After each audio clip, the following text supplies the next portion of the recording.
আসসালামু আলাইকুম।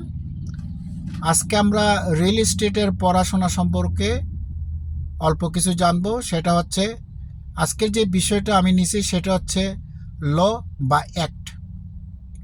এই প্রত্যেকটা ল বা অ্যাক্টের ভিতরে যে পার্টগুলো থাকে এই পার্টগুলোর নাম কোনো সময় রেগুলেশন বলা হয়, কোনো সময় ক্লাউজ বলা হয়, কোনো সময় আর্টিকেল বলা হয়।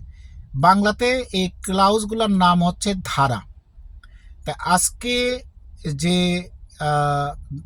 অ্যাক্টটা নিচ্ছি সেটা হচ্ছে truth in lending act. Truth in lending অ্যাক্টের মেইন কথাটাই হচ্ছে যে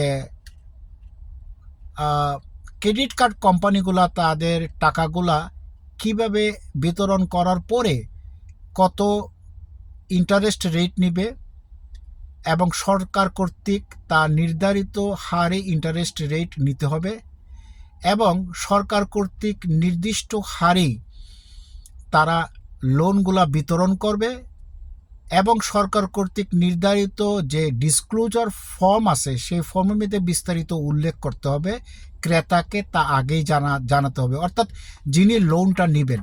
তো এই ট্রুথ ইন ল্যান্ডিং অ্যাক্টের একটা ধারার নাম হচ্ছে রেগুলেশন জেড।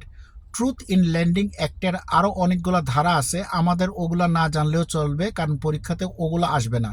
শুধুমাত্র রেগুলেশন জেড এই অংশটার ভিতরেই তারা আসবে এবং পরীক্ষাতে সাধারণত হয়তো বা একটা বা দুইটা কোশ্চেন থাকে, এর বেশি থাকে না। তো রেগুলেশন জেড মানেটা হচ্ছে ক্রেডিট কার্ড কোম্পানিগুলি যে টাকাগুলা তারা লোন হিসাবে প্রদান করবে মানুষকে অর্থাৎ ক্রেতাকে, সেই লোনের ইন্টারেস্ট রেটটা কত হবে, 1। 2, সেই লোনটা সরকার কর্তৃক নির্ধারিত হারে বিতরণ করতে হবে। 3, ডিসক্লোজার ফর্মে তা উল্লেখ করতে হবে ক্রেতাকে।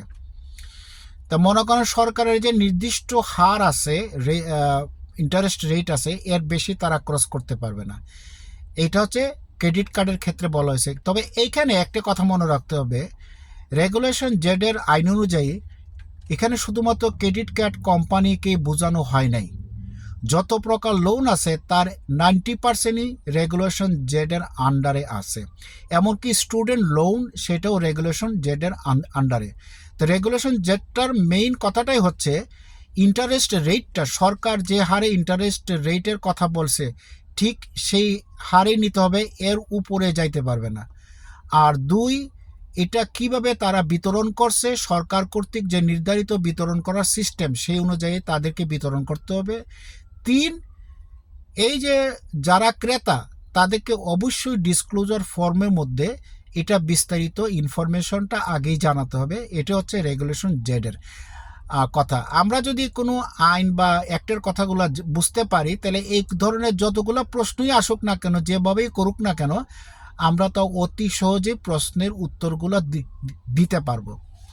আর একটা অ্যাক্ট বা আর্টিকেল সেটা হচ্ছে 12-A, রিয়েল প্রপার্টি ল। 12-এর রিয়েল প্রপার্টি লর মেইন কথাটাই হচ্ছে রিয়েল এস্টেট ব্রোকার এবং রিয়েল এস্টেট সেলস পারসন এরা কিভাবে কার্যক্রম পরিচালনা করবে সেইটার বিস্তারিত ব্যাখ্যা।